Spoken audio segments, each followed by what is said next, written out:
esta semana. La Biblia dice en el libro de Apocalipsis, capítulo 4, dice en el verso 8, cada uno de los seres vivientes tenía 6 alas, las alas estaban totalmente cubiertas de ojos por dentro y por fuera, de día y de noche. Verso 9, cada vez que los seres vivientes dan gloria, honor y gracias al que está sentado en el trono y al que vive para siempre, los 24 ancianos se postran, y al que está sentado en el trono y al que vive para siempre, y dicen, y ponen sus coronas delante de él, diciendo, tú eres digno, oh Señor nuestro Dios, de recibir la gloria, el honor y la alabanza. Dice que se postran delante del Señor. Es una figura de lo que está pasando en el cielo. Todos sabemos que Jesús ascendió al cielo, está sentado a la diestra del Padre intercediendo por nosotros. Y los seres celestiales que están en el cielo, dice que le adoran. Amén.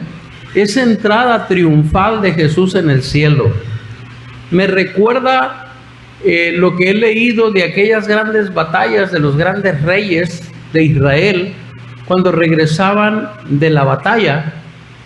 Y generalmente, hermanos, cuando un general entraba a la ciudad después de haber lidiado una batalla, después de haber peleado una batalla, y me refiero específicamente a David, por ejemplo, ellos llegaban de batalla y venía todo el ejército con ellos, y la gente que estaba en la ciudad dice que los estaban esperando con flores, con guirnaldas, echándoles porras a su ejército que venía entrando a la ciudad victorioso después de haber ganado una batalla. Jesús, al entrar al cielo, entra victorioso porque vino, hermanos, y cumplió el propósito por el cual Dios lo mandó a esta tierra. El propósito era salvar y rescatar lo que se había perdido. Pero también otro propósito importante era ponerle un alto al enemigo de nuestras vidas. Para eso apareció el Hijo de Dios, para deshacer las obras de Satanás. Es decir, Satanás tenía control absoluto sobre este mundo y sobre la humanidad. Nadie lo pudo detener en todos esos años, ni los profetas, ni los grandes hombres de Dios y mujeres de Dios pudieron detener a Satanás. Solamente hubo alguien que se puso en pie y vino por nosotros, y vino para deshacer las obras de Satanás, y vino para vencer al enemigo en la cruz del Calvario. Y allí en la cruz dice la Biblia que los exhibió públicamente, triunfando sobre ellos. Así que cuando Jesús regresa al cielo, yo me imagino esa entrada triunfal al cielo, me imagino ese momento donde ángeles, arcángeles, serafines, querubines, seres celestiales, 24 ancianos y todos los seres celestiales que habitan en el cielo se postran, quitan sus coronas y las ponen delante de Él, aleluya, porque está entrando el Rey de Reyes y Señor de Señores. Se llama Cristo, se llama Cristo. Alguien puede alabar al Señor esta mañana, alguien le puede dar la gloria a Cristo, alguien puede dar su mejor aplauso al que vive y reina para siempre, al que estuvo muerto pero que ha resucitado.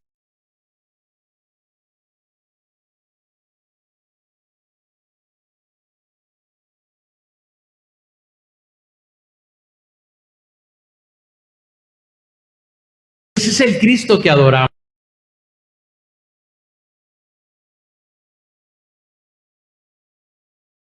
Un Cristo que vive y reina para siempre y que cada día está intercediendo por nosotros desde el cielo, sentado a la diestra del Padre, habiendo entrado de esa manera triunfante. Pero si regresamos un poquito a la tierra y dejamos un poquito el cielo, vamos a encontrar esa profecía que la Biblia nos habla acerca de la entrada triunfal de Jesús a Jerusalén. Y ahí es donde quiero predicarles esta tarde ya. Hay un pasaje bíblico que quiero leer con ustedes. Este pasaje lo vamos a encontrar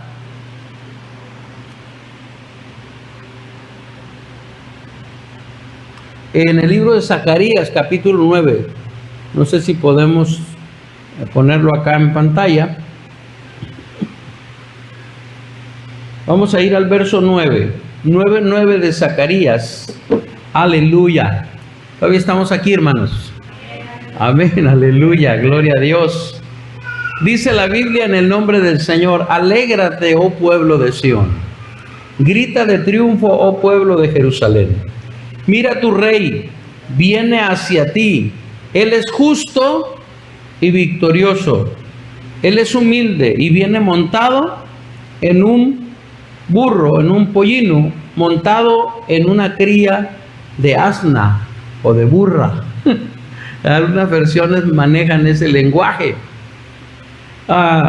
Esta parte de Zacarías, hermanos, se escribió 500 años, 5 siglos antes de que Jesús naciera.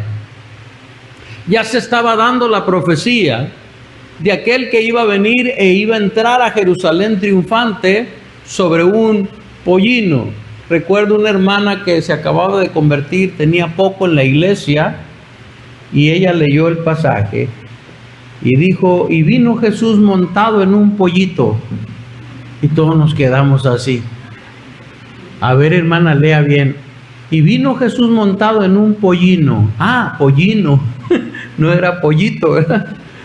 De repente, cuando recién nos convertimos a Cristo, como que no relacionamos bien, ¿verdad?, la escritura, y por ahí cometemos una que otra equivocación. Pero aquí dice Zacarías que Jesús entraría, o el Salvador del mundo entraría, ¿qué? Montado en un pollino. Esto tiene una implicación, hermano. No solamente entró montado en un pollino o en un burrito simplemente porque se le ocurrió. No, esto tenía una implicación y ya estaba profetizado. ¿Cuánto? 500 años antes. 500 años antes ya Jesús había sido profetizado. Si hablamos del asunto religioso, vamos a encontrar que esta semana, que es la semana de la Pasión, es una semana que conmemora todo el mundo religioso. Y estamos hablando de todas las iglesias evangélicas, pero también estamos hablando de la iglesia católica. La iglesia católica le pone mucho énfasis a esta semana. Y no está mal, es correcto, porque lo que sucedió en esa semana tenemos que recordarlo para entender el propósito de Jesús acá en la tierra. Y ese domingo, donde Jesús va a entrar a Jerusalén, es un domingo muy especial porque da inicio precisamente a esa semana de la Pasión, a la semana del Vía Crucis de Jesús, a la semana donde sería la última semana que Jesús pasaría entre nosotros los seres humanos. Estaba llegando la culminación del ministerio público de Jesús. Jesús había viajado desde Capernaum y había pasado por Samaria, por Judea, y había llegado a los contornos de Jerusalén. Y ahí en algunos pueblos aledaños Jesús predicaba y enseñaba la palabra. De hecho, había una comunidad, Betfagé, había otra comunidad, Betania, donde vivía Marta, su hermana María, y donde vivía también Lázaro. De hecho, hago un paréntesis aquí porque antes de que Jesús llegara a Jerusalén ese domingo de Ramos, como les llaman algunos, estuvo visitando esas comunidades, estuvo visitando esos pueblos, y comenzó en esos pueblos o trajo una palabra. En esos días previos a la semana de la Pasión, Jesús seguía sanando, Jesús seguía liberando, Jesús seguía enseñando acerca del reino de los cielos. Jesús nunca perdió el tiempo. Él tenía algo bien definido que hacer. Y ese domingo que él llega a Jerusalén, ya había, como les comento, hablado, ya había predicado, ya había enseñado, ya había resucitado muertos, ya había sanado enfermos. Aún en esa última semana en la que él sabía que su ministerio público iba a terminar, él no dejaba de laborar. Jesús seguía haciendo el propósito, la labor por la cual el Señor lo trajo a esta tierra. Así que Zacarías lo profetiza, y luego nos vamos al libro de Lucas capítulo 19. Durante esta semana van a tener un recorrido. Imagino que el pastor ya tiene preparado todo lo que va a pasar esta semana, este primer día, o domingo, que es el primer día de la semana en el calendario judío. No es el lunes, es el domingo. Primer día de la semana para los judíos era el domingo. Así que Jesús entra en este día, y luego el lunes hay algunas situaciones ahí, el martes hay otras, el miércoles hay otras situaciones, el jueves y el viernes, como conocemos nosotros, el día de la pasión, ¿verdad? El jueves previo fue la Santa Cena, el miércoles anterior estuvo en el templo enseñando palabra. Y lo interesante es que Jesús, hermano, no se quedaba en Jerusalén. Jesús entró el domingo de Ramos a Jerusalén, pero estuvo solamente un tiempo, y por la tarde noche salió para ir a Betania con sus amigos y quedarse a pernoctar ahí. Otro día regresaba a Jerusalén para seguir, ¿verdad?, su itinerario que él ya tenía planeado. La Santa Cena se da en el aposento alto, y ahí después del aposento alto él sale para ir al huerto de Getsemaní, como lo conocemos, o de los Olivos, y ahí es donde es apresado el viernes por la noche, el jueves por la noche, perdón. Ahora, cuando regresamos a esta parte de la entrada triunfal, vamos a Lucas capítulo 19, verso 33. Dice la Biblia: dicho esto, iba adelante subiendo a Jerusalén. Jesús está caminando ese domingo para entrar a Jerusalén. No menciona el horario, pero yo me imagino que era temprano, como a las 9, 10 de la mañana. Dice: aconteció que llegando cerca de Betfagé, ahí está una de las colonias, de los pueblos que Jesús llegó antes de entrar a Jerusalén. Y luego dice Betfagé de Betania, el monte que se llama de los Olivos. Dice: envió a 2 de sus discípulos diciendo: vayan a la aldea de enfrente y entren a ella, y van a encontrar un pollino atado, el cual ningún hombre ha montado jamás. Desátenlo y tráiganlo. Todo esto tiene una implicación. Amén.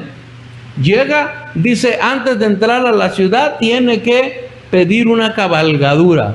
Y es bien interesante esto. ¿Por qué la elección es un pollino? ¿Por qué la elección es un burro?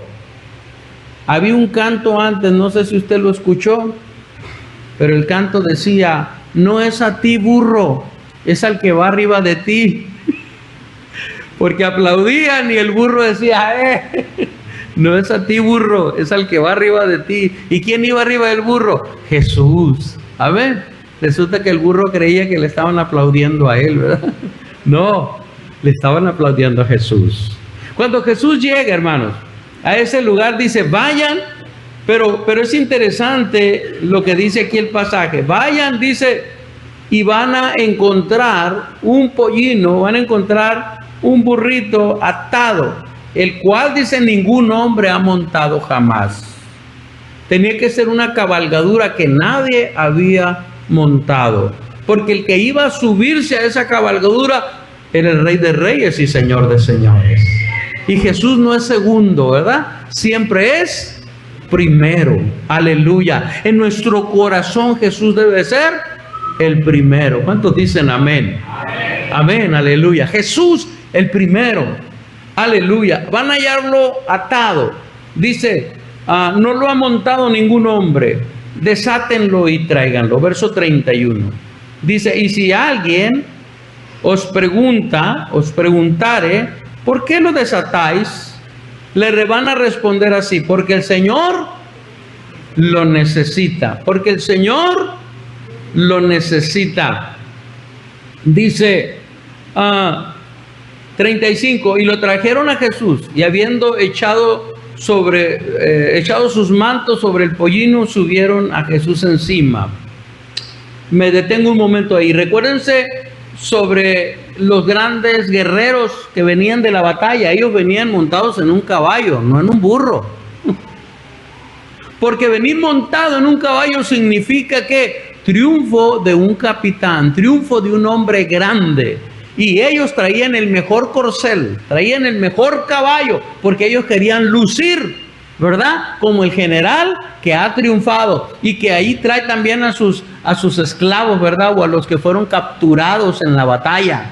Y ellos venían para presentarlo y que todo el mundo supiera que él era el general que había vencido. Jesús no necesita eso. Jesús nos muestra a través de subirse en un burrito humildad. Amén. la humildad. Porque Jesús siempre dijo, sed mansos y humildes de corazón, así como yo lo soy. Siempre Jesús nos mostró la humildad. Por eso ese burrito representa ¿qué? La humildad. Aún dentro del tiempo de la Santa Cena, el día jueves por la noche, Jesús dice que se levanta, se ciñe una toalla en la cintura, agarra una vasija y empieza a lavarle los pies a sus discípulos. Imagínense los pies de estos discípulos que habían caminado por esas calles polvorientas de Jerusalén. Esos pies llenos de callos, porque generalmente usaban guaraches, ¿verdad? Esos pies donde antes no había talcotín, ni nada de eso. Imagínense con toda esa tierra, con toda esa suciedad, pero ahí está el maestro hincado con una vasija de agua lavándole los pies a sus discípulos. Eso significaba ¿qué? Humildad. El burrito ese que entra representa ¿qué? Humildad, no grandeza, no vanagloria, representa ¿qué? Humildad. Y nosotros tenemos que siempre tener esto en mente, que necesitamos ser mansos y humildes de corazón. Así que aquí dice que ese pollino fue traído, subieron a Jesús y entonces pusieron los mantos ahí y subieron a Jesús para que entrara a la ciudad. Verso 36, y en su paso de Jesús tendían sus mantos por el camino. La gente comenzaba a tender sus mantos, las cosas con las que se cubrían la cabeza, los pusieron ahí porque iba entrando Jesús en ese pollino. Cuando llegaban cerca de la bajada del monte de los olivos, toda la multitud de los discípulos gozándose comenzaron a alabar a Dios a grandes voces por todas las maravillas que habían visto. Empezaron a adorar a Jesús. Todos los seguidores de Jesús, siempre Jesús traía una gran multitud con él. Gente que era discípulo de Jesús, gente que venía para observar lo que Jesús hacía, gente que venía para que Jesús le diera de comer, gente que venía a mitotear nada más también. También esa gente había, que venía nada más para ver qué era lo que estaba pasando. Y toda esa multitud dice que comenzaron a alabar al Señor, empezaron a alabar a Jesús, dice, por todo lo que ellos habían visto, las maravillas, diciendo, verso 38, bendito el Rey que viene en el nombre del Señor. Paz en el cielo y gloria en las alturas. Bendito el que viene en el nombre del Señor. Estaban bendiciendo a Jesús, estaban diciendo, Él hizo esto, Él hizo prodigios, Él hizo maravillas, Él hizo sanidades, y venían dando gloria y honra al Señor en el camino. Dice el verso 38, 39, entonces algunos de los fariseos entre la multitud dijeron, Maestro, reprende a tus discípulos. No dejes que vengan diciendo esas sandeces, porque ellos venían alabando y glorificando a Dios. Y algunos religiosos estaban por ahí observando y dijeron, no permitas que te den gloria, porque tú eres humilde. Amén. Por algo te montaste en ese pollino. Pero era el momento de expresar la gloria de Dios. Era el momento de darle honra a Jesucristo. Y Jesús no los va a callar. Al contrario, les dice, sigan glorificando a Dios. Porque si ustedes callan, las piedras van a hablar. Amén. Esto me recuerda el pasaje cuando David viene y trae el arca del pacto de casa de Obed-edom.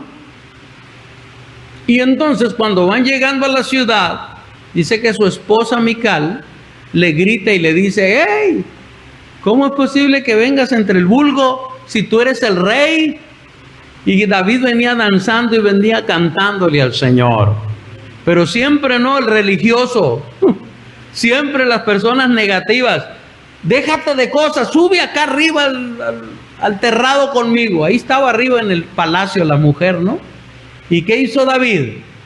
Dijo, ok, mujer, te voy a dar todavía un motivo más para que me critiques. Y dice que se despojó las ropas reales y se quedó con la ropa interior nada más, es decir, con una ropa que venía debajo de su capa, debajo de su indumentaria como rey. Y dice, y aún voy a alabar más, y aún voy a glorificar más al que vive y reina para siempre. Aleluya. Me haré más vil, pues, en otras palabras. Y él danzaba con más fuerza, dice la Escritura. Y Dios bendijo la vida de David. Pero ¿qué pasó con su esposa religiosa, su esposa criticona? Se quedó estéril y no pudo tener hijos. ¿Por qué, hermano? Porque ella le pedía que no adorara a Dios. Cuando estos religiosos le pidieron a Jesús que les dijera a sus discípulos que no alabaran, Jesús respondió en el verso 40, y él respondió y dijo, os digo que si estos callan, las piedras van a hablar, van a clamar. Así que, hermanos, la entrada triunfal de Jesús describe una historia que mencionan los 4 evangelios sinópticos. Esta experiencia de la entrada triunfal de Jesús aparece en los 4 evangelios canónicos, en los 4 evangelios sinópticos, o como nosotros los conocemos, ¿verdad?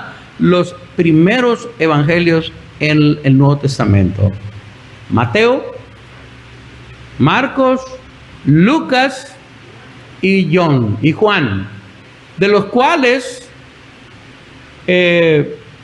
la mayoría de los eruditos estudiosos del tema dicen que no fue Mateo el primero que se escribió. Qué interesante, ¿verdad? Todos atribuyen que el primer evangelio que se escribe es el de Marcos. Y ni siquiera anduvo con Jesús, ¿verdad? Juan Marcos, que fue discípulo en el tiempo de Pablo, en el tiempo de Bernabé, ¿verdad? Sobrino de Bernabé. Este fue el primer evangelio que se escribió. Sí, según la cronología del tiempo, dice que ese fue el primero, y de ahí surgieron, ¿verdad?, algunos de los temas de los otros evangelios. Pero bueno, eso no nos corresponde esta mañana tarde. Lo que sí es de que los 4 expresan la entrada triunfal de Jesús. Los 4 evangelios lo señalan. ¿Y por qué lo señalan los 4? Porque es algo muy importante. Hay cosas que no vienen en algunos de los evangelios, solamente en 2, e incluso hay unas cosas que vienen solo en un evangelio.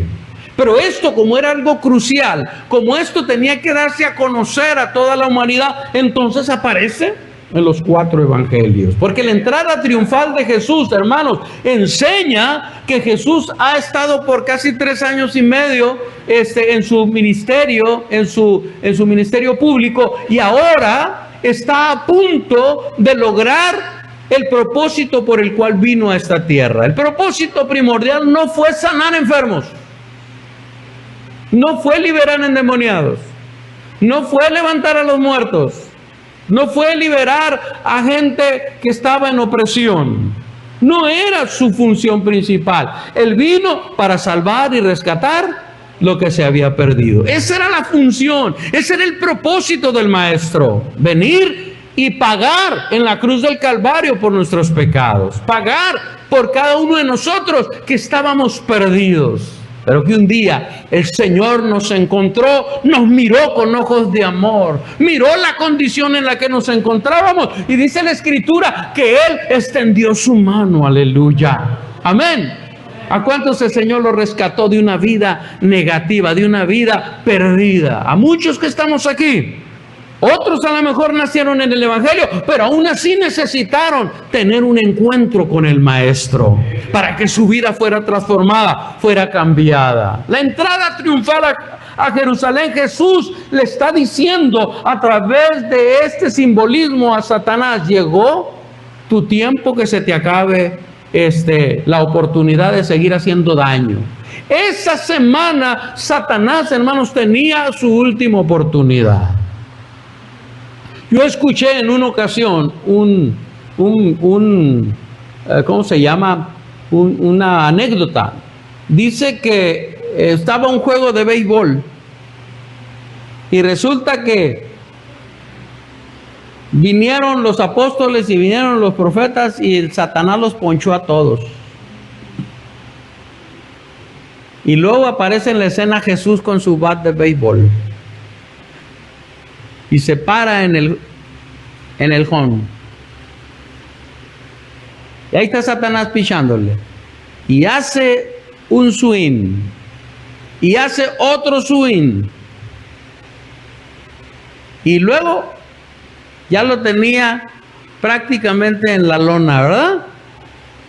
Y cuando viene esa curva de más de 95 millas y se la tira una curva envenenada, aquellos que saben de béisbol saben a qué me refiero, y se la tira a Satanás con toda la intención de poncharle. Oh, pero qué sorpresa.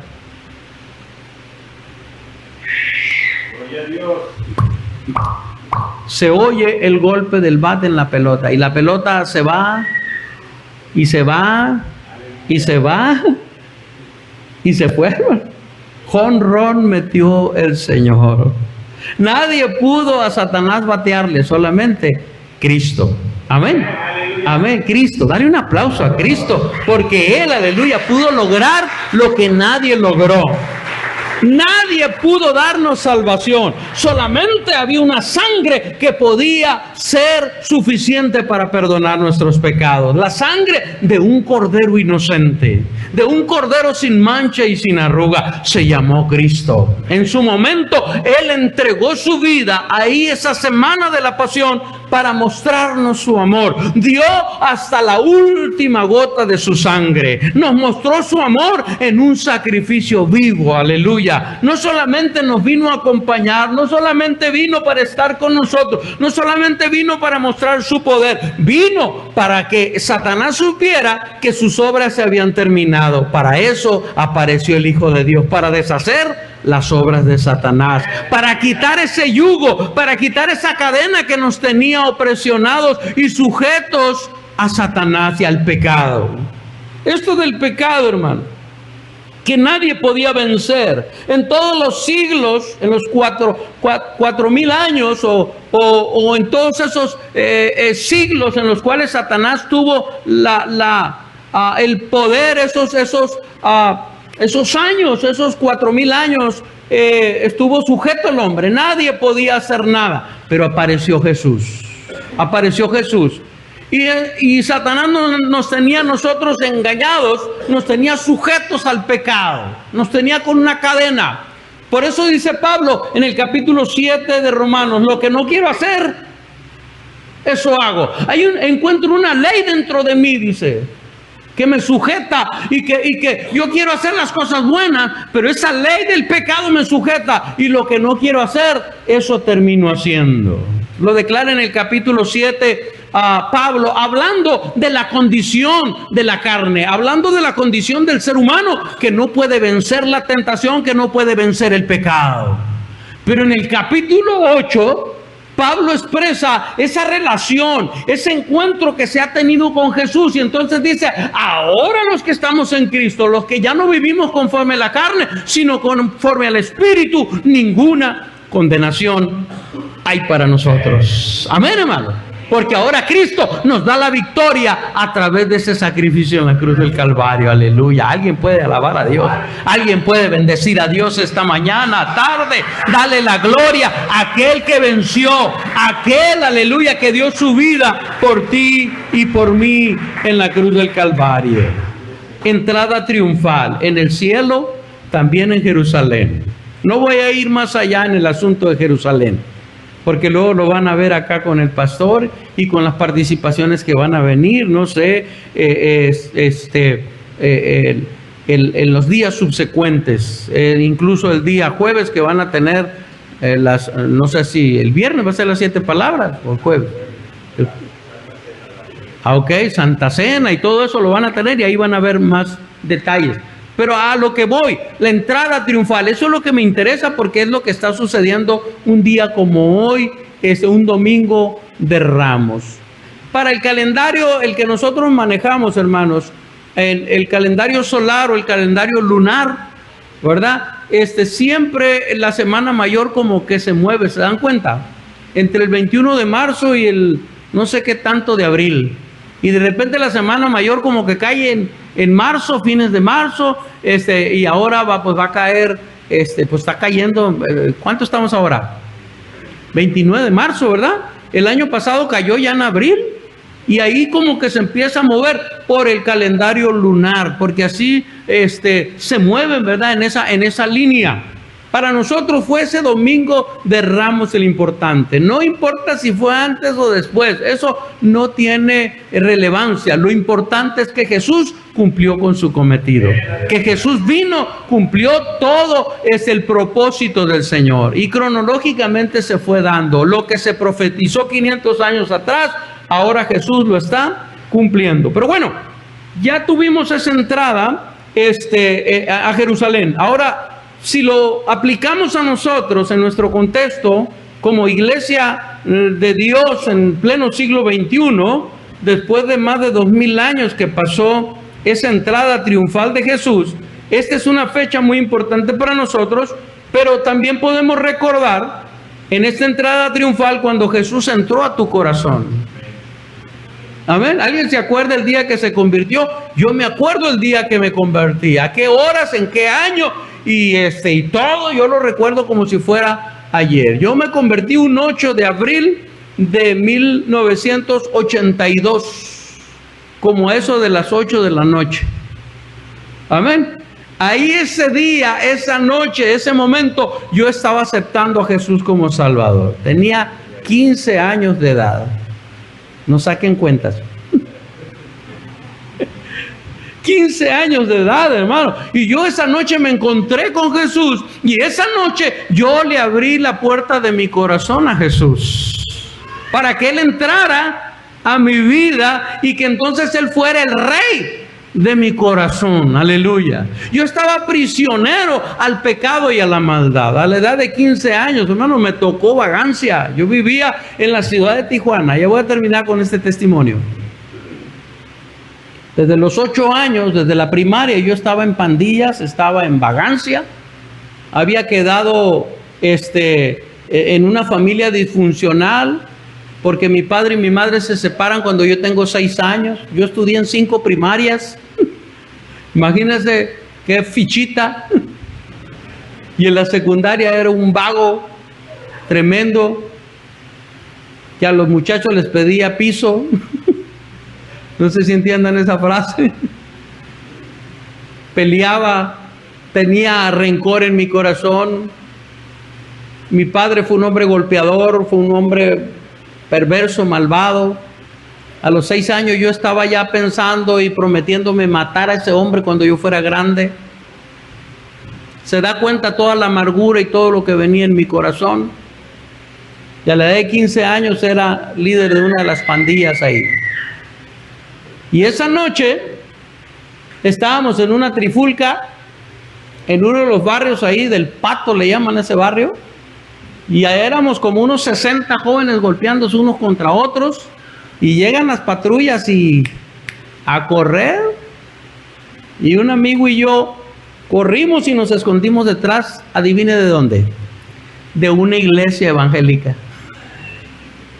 Ahí estábamos por la ventana y de las patrullas pasaban y nosotros ahí escondidos. Ahí estaban predicando de Cristo. Ahí estaban hablando del evangelio. Era una semana mayor como esta. Por eso esta semana a mí me trae estos recuerdos tan lindos. Que esa semana, cuando yo recibo a Jesús, le dejo entrar esa entrada triunfal a mi corazón. Amén. No me importaba en ese momento Jerusalén, no sabía nada de eso. Lo que sabía es que en mi corazón había una necesidad y que en ese momento el único que podía solucionarla, porque así estaban predicando, se llama Cristo. Se llama Cristo. Dice el libro de Apocalipsis capítulo 3, yo estoy a la puerta y llamo. Si alguno abriere la puerta de su corazón, ¿qué dice? Entraré a él, cenaré con él y él conmigo. ¿Cuánto le estamos dejando a Jesús que entre triunfalmente a nuestro corazón? Amén. Si le dejamos esa entrada a Jesús, Él hará morada con nosotros. Y lo que Jesús trae para nuestras vidas es bendición, es vida eterna, es salvación, es perdón, es amor, es misericordia. Aleluya. Alguien puede alabar el nombre del Señor esta mañana. Alguien le puede dar la gloria a Jesús. porque Él nos ama, porque de tal manera nos amó que dio su vida para que cada uno de nosotros pudiéramos tener oportunidad de salvación. Aleluya. Gloria a Dios. No le importaron las espinas, no le importaron los clavos, no le importó la ignominia, no le importaron los golpes. Él dio su vida por ti, aleluya. Y ahora lo único que Él espera es de que tú y yo abramos el corazón cada día para que Él pueda tener una entrada triunfal, aleluya. Gloria a Dios. Vivíamos atados al pecado y a la maldad. Yo no sé a cuánto les tocó de los que están aquí, los circos antes, que traían animales, ¿se acuerdan? Llegaban las carpas y se ponían, y lo primero que ponían enfrente eran los elefantes. ¿Se acuerdan? Ahí estaban los animalones en la pura entrada, porque era lo que llamaba la atención. ¿Y cómo los veíamos a los elefantes? Con una cadena aquí, ¿verdad? Clavaban una estaca como de 1 metro, 1,5 metros ahí, y ahí lo amarraban al elefante. Y ahí estaba el elefante todo el día con la trompa así, trompa toda chueca, porque luego les pegan con un fierro y en las patas y en todas partes en el cuerpo. Y ahí está el elefante por años y años y años, un mosquero por todos lados, una peste. Ahí está el animal y la gente llega nada más para divertirse con él.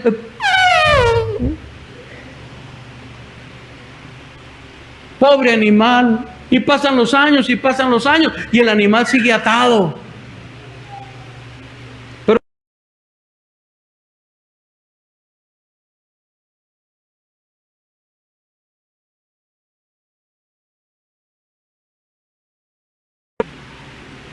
Pero como creció atado, pero como creció cautivo, pues ahí está.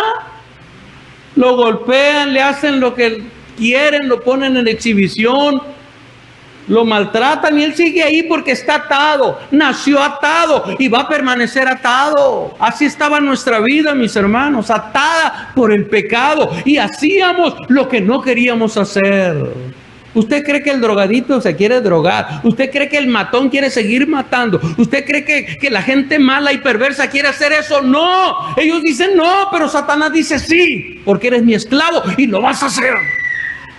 Satanás no tiene misericordia y lleva al hombre, a la mujer, a producir todas esas maldades. Oh, pero apareció Cristo, aleluya. El que vivía en tinieblas, ahora recibió la luz de Cristo el Señor, aleluya.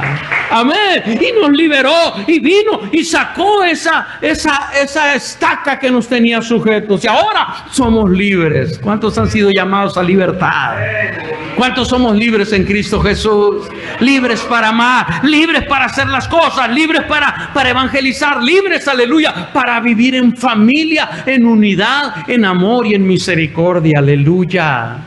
Mi vida así era, pero el día que yo encontré a Cristo Jesús, ese día mi vida cambió, porque Cristo entró a mi vida, porque le pude abrir la puerta de mi corazón. Tu corazón tiene solamente una perilla. La puerta de tu corazón no se abre por fuera, se abre por dentro. Por eso Jesús está afuera y está llamando. ¿Quieres que el Señor te acompañe? ¿Quieres que se vaya la tristeza, el agobio, la enfermedad, el sufrimiento, el dolor? Todo lo que Satanás te ha producido solamente se logra dándole la oportunidad a Cristo que entre triunfalmente a nuestra vida y a nuestro corazón. Que tu familia experimente la gracia y la misericordia de Jesús. Desde que tenía uso de razón, yo nunca había llorado. Porque se me enseñó que los hombres no lloran. Y también el producto de esa maldad de mi padre que golpeaba a mi madre y a nosotros, me produjo un corazón duro, endurecido. Sabe que yo a la edad de 12, 13, 14 años yo me peleaba con gente de 20, 25 y 30 años. Quien me veía feo, yo tenía que ver sangre todos los días. O que me sacaran sangre o yo sacar sangre. Y eso me satisfacía, la maldad del pecado que había en mí. A la edad de 15 años, antes de convertirme, yo iba a ir a la ciudad de Los Mochis, Sinaloa. Mi padre ahí vivía. Mi padre trabajó siempre mal, con los malitos, como dicen por acá. Yo dije, yo lo voy a matar a ese hombre. Yo tenía mi pistola. Este amigo que se convierte junto conmigo esa noche, ya habíamos planeado venir y quitarle la vida a mi padre. Pero esa noche Dios cambió los planes. Esa noche entregamos armas, entregamos vida y entregamos todo. Éramos los líderes de esa pandilla, eran como 40 chicos. Nos reuníamos en una casa abandonada y ahí fuimos. Y cuando alguien se salía, se le daba una golpiza entre todos y ya lo despedían. Y pues ni modo, nos van a pegar una golpiza, pero yo voy a seguir viniendo a la iglesia. Esa noche, hermano, yo lloré como un bebé. Algo pasó, algo se rompió dentro de mí. Algo hizo una transformación, el amor de Jesús, la misericordia de Jesús.